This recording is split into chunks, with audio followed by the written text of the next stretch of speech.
welcome to Business Unusual, the show, of course, that crunches the numbers on trending issues, of course, business issues. I am Oluwayemisi Adisa, and here with me today is my co-anchor, Tunji Andrews. Tunji, the fuel situation is finally getting better. It's easing off. For me, my experience was really bad. It was really, really bad. Mine was a lot worse because there wasn't power. So you had to use generators, and obviously you couldn't buy in Why kegs. do you think you said mine? Like it was a general thing. Like there wasn't power I don't know. Okay, I was away for a while, so I came back and I just got in the deep end of that. And you know, general idea is that you're supposed to take your generator to the petrol station. You just had a baby. Congrats. Yeah.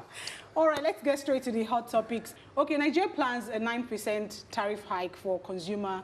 It's a communication space. So that means that everything regarding SMS, SMSs, call, phone calls, and everything data gets to increase by 9%.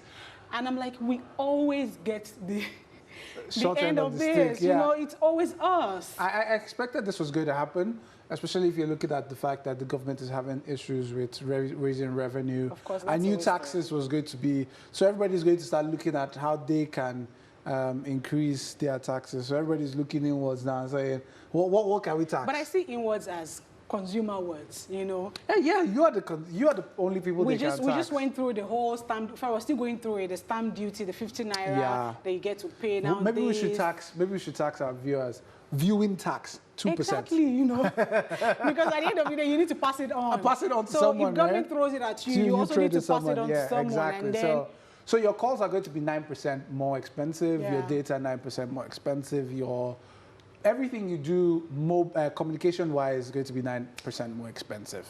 Yes, and of course, you little wonder why inflation is at and inflation numbers. National Bureau of Statistics released inflation numbers on Tuesday, coming in at 11.4%. I mean, that was from 9.6%. So it was a jump. It wasn't just. It didn't just. It was expected, though. But you know, a lot of people are seeing it inching up. We've been seeing it inching up. It goes 0.2% in percentage points higher. But this went from 9.6 to 11 It just skipped the whole 10% and went to 11.4. But what we're hearing is that it's a lot from electricity tariffs, which went up about 40%. Fuels. A lot having to do with the scarcity. Books also went up, imported inflation, because most of those books are obviously made outside of Nigeria. What does that mean? Break it down. Okay, so people get imported to bring inflation, in more for instance, everything you buy from outside Nigeria, and because of the fact that the dollar is more expensive, you pay more, and like we said, pass it on. The person that buys it from wherever brings it in, and then naturally he'll pass on the cost to you. So an inflation is a test of what has been, not a test of what is to be. So it's a test of prices of last month. Yeah. So you go around, check if prices have changed. This is the highest we've seen it since 2012. 2012. So where do we go from here? What are people saying about March? Because we're still seeing increased spending. Well, one, if we do not do anything about imported inflation, for instance, in March also, I mean, fuel scarcity is just easing, but still the fuel scarcity fuel scarcity in March is still going to impact inflation in this month. And obviously, and another problem again is that, you know, we talked about electricity tariff. People that happened for in February were people that paid postpaid. So people that paid prepaid will start 1st of March. So they are going to get the full effects of that. So what are you calling, 12%? I'm calling about 12.4%. What does that mean for an economy, though? What does that mean for an economy? Well, it means that the value of your money is less. Because money really is what you can use it to buy. The value of money is what you can use it to buy. So if 100 naira cannot buy anything anymore, that it doesn't make it's no longer money. 100 naira used to buy a bag of pure water. Exactly. But not Remember anymore. when I was a kid, I think a tin of milk was like 5 naira or 550 kobo or something like that. Now it's like 120 naira. What increases it over time is called inflation, right? So from last month to this month, if you had 100 naira and you didn't touch it, it's actually less now in terms of buying power. What you can buy with it is actually less. Great. So you know exactly what your money is worth Yeah, exactly. So that's why we always tell you when you go to save your money in a savings account, always check the inflation rate. If the savings value is less than inflation value, then don't save with that bank, because you're actually wasting money. All right, thanks, Tuji. That is all on Hot Topics today. We would like to know your thoughts, of course, on these stories that we share week in, week out. Please tweet at us at BTVA Newsroom, or send a message on Facebook at www.facebook.com/BTVA Newsroom. When we come back from the break, we'll be talking with the founder and managing director of Job Link Recruitment Services. Of course, that's the first job center in Nigeria.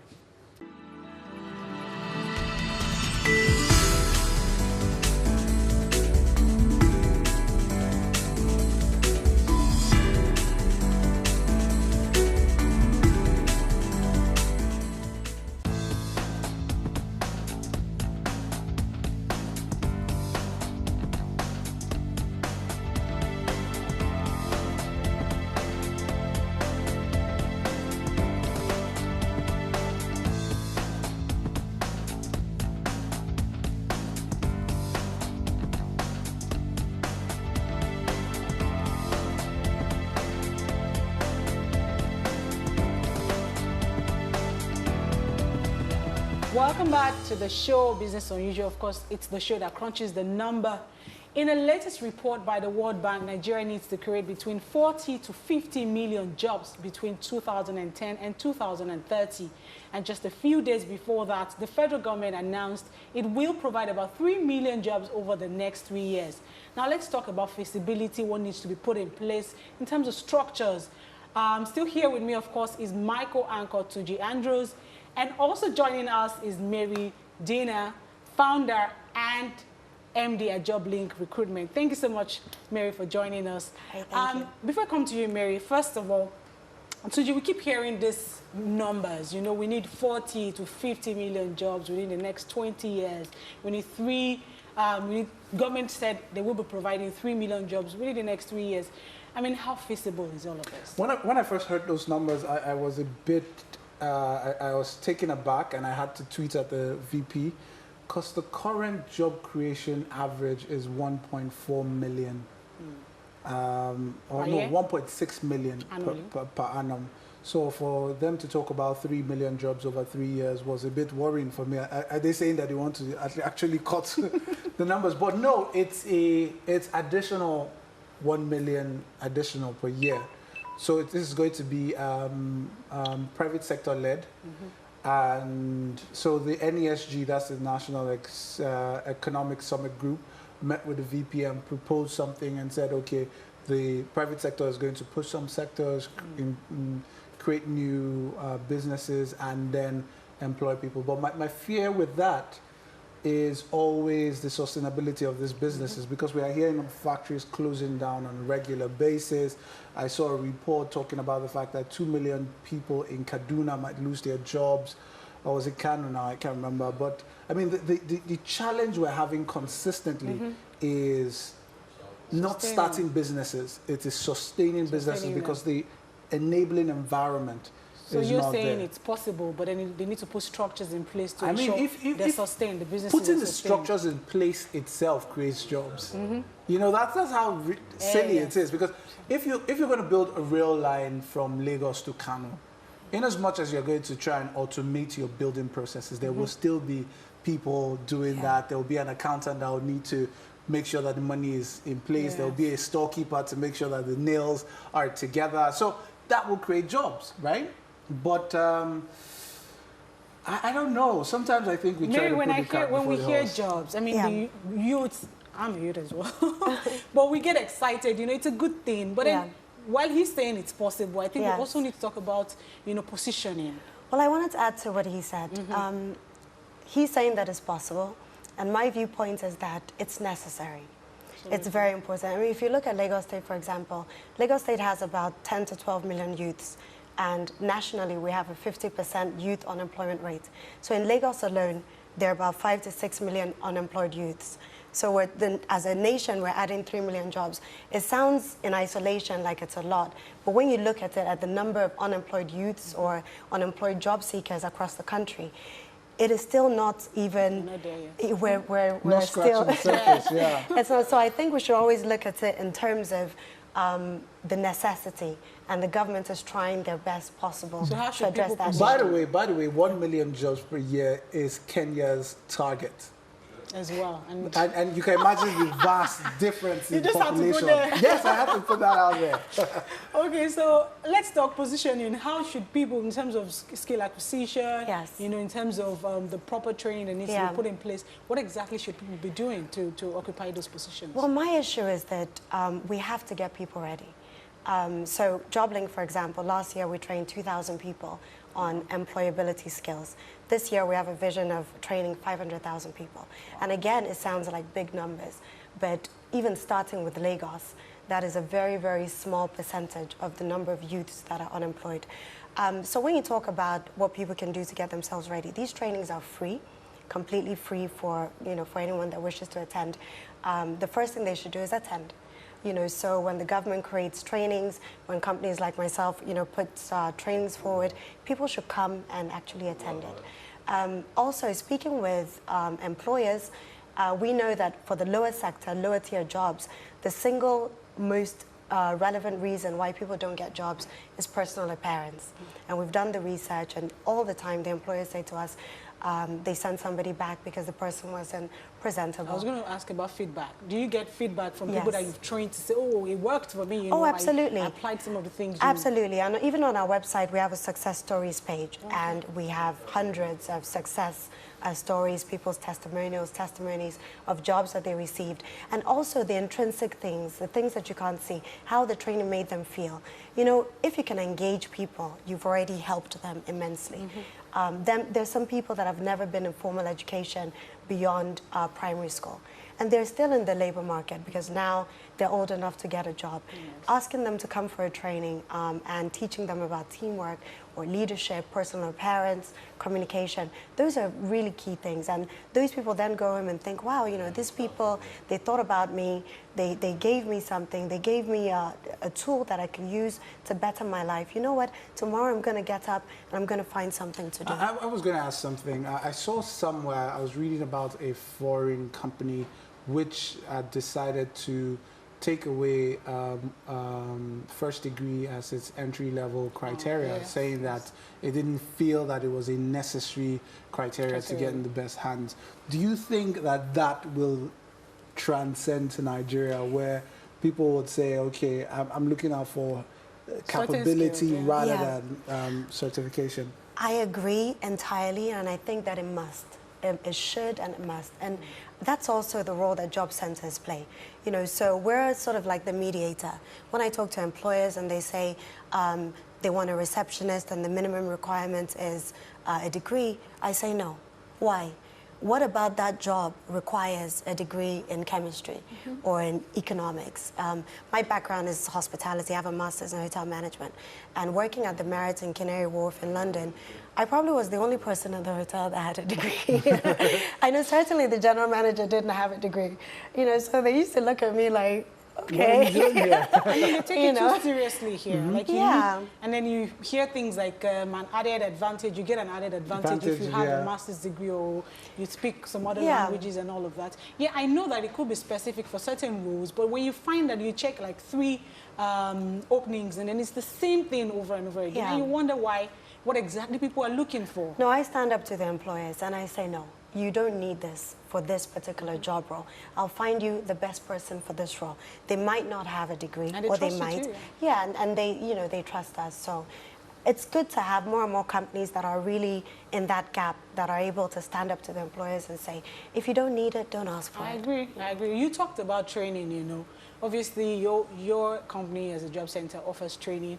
Tunji, the federal government mentioned that the sectors they will be focusing on will be the agro-allied, the technology. What do you think are the opportunities there, you know, that people really need to look out for and begin to? First of all, agriculture has a massive value chain, all the way from the end to the beginning. I mean, we're talking about things like starting from commodity exchanges. Yes. That takes even very specialized trading skills, IT capabilities. You have to trade real time, coming down to issues like commodity boards, coming down to the markets, organizing that, coming down to transportation, coming down to, I mean, all the way from the end to the beginning, there's a massive value chain in agriculture, for instance. And I did know that the government had spoken about them planning to do stuff around that value chain before they came into office. I hope they're still looking at that, because that alone can build jobs. From people that are going to sell fertilizer, people that are going to sell the seedlings, people that are going to labor, seasonal labor for the harvest and the planting. I mean, there's so many things that you can do from the beginning to the end. Absolutely. So, I mean, if you can, as a government, create, which is the biggest issue at most of the time, is land for these people to farm on, then you've started to create some sort of way to... A certain seedling. To help them get through with this. But again, like I always say, I always believe in starting from the end and tracing it back to the beginning. So you want, what is the ultimate way you want it to be sold in the market? How do you want agricultural produce to be sold in Nigeria? Do you want it to still be the markets where things can go rotten, or do you want it to be a structured market? So if it's a structured market, then create the structured market first and then start tracing it back to the farms. And along the line, you're creating jobs at every point. And there has to be a shift from formal sector to informal sector. That's important. There has to be a shift from white-collar jobs to blue-collar jobs. True. So if everybody is fighting for jobs in offices, there will always be an unemployment situation. Your trainings, are they sector specific? No, they're not. Okay. So what we did was we met with the team at the British Council, and they had done extensive research on the key things employers are looking for when they want to recruit people and also to keep people on a job. And we built the training around that, and it cuts across any job type. And so what are these topics? It includes, like we said, teamwork, leadership, using your initiative on the job, problem solving, communication, elocution, deportment. Those are the key basic things that you need for any job. And we, because of my background, we added a little aspect of service excellence and customer service, because it's just a pet peeve of mine. You know, I think for any role, you really have to know how to speak to your customers. Yes, and I think in a way that skill is still fairly lacking in Nigeria. Yeah, very fair. So you're currently, like you mentioned, you have a dream of training like 500,000 people this year alone. Yes. But is that only within Lagos, or you're looking at other states as well? We're looking at other states as well. Okay. As a company, in terms of our job centers, we placed satellite job centers in other states already. Some in the north, some in the south, some in the east. We picked about 16 states, and we had representatives and satellite job centers there for a period of time, just to build our popularity in those states. So we're definitely national. On our website as well, when people apply, of course, they apply from all different states. And we're looking to expand to do the trainings nationwide as well. How do you go about funding, though? Well, we have some business angels. We have some companies that we're speaking to in various sectors, in oil and gas and construction, and they've been very supportive. All of them say the same thing. They say that youth unrest must stop, and they agree that engaging the youth is useful across the line. It's going to help to reduce the crime rates. It's going to help to get them back in jobs. It's going to help the economy. So there's a real focus on the youths, and I'm glad that they've been able to be supported. And I'm particularly happy about the fact that the focus should be on not soft skills. Not the blue-collar jobs, but more technical jobs. So because that's really what we're lacking. I was speaking to a Dutch guy recently, and he asked me what I do, and I told him, and he was like, "You see, that's the problem with you Nigerians. Every single one of you has soft skills. Nobody has it." And if you look at it in the real sense, we have nobody building anything. There are very few engineers these days. I mean, if you look at your class and you look at the engineering students that were in your set, you realize that they were a very minute number compared to the economics department. So if we can have more plumbers, more engineers, more carpenters, I think would do a lot better. And vocational trainings as well, so that people can work on those things. Great. Okay, because it's business unusual, we're allowed to ask one very unusual question. Okay. So what do you do for fun? Oh, don't say training. no. For fun, I'm very athletic, so I play squash. Oh, great. I also ride horses. Yes, you look here. Thank you. Great. I ride horses as well. I really enjoy that. Oh, nice. Yeah. I know what he does. What do you do? Till next week, people. All right, you've been watching Business Unusual. Of course, it's the show that crunches the numbers. I've been speaking with Mary Dinah. She's the MD of JobLink Recruitment. Thank you so much, Mary, for joining us. And of course, my co-anchor, Tuji Andrews, has been here as well, sharing some insight on job and what needs to be done, you know, to contribute to the economy at large, of course. You've been watching Business Unusual. Till next time when we come your way again, keep doing business sometimes in the unusual way.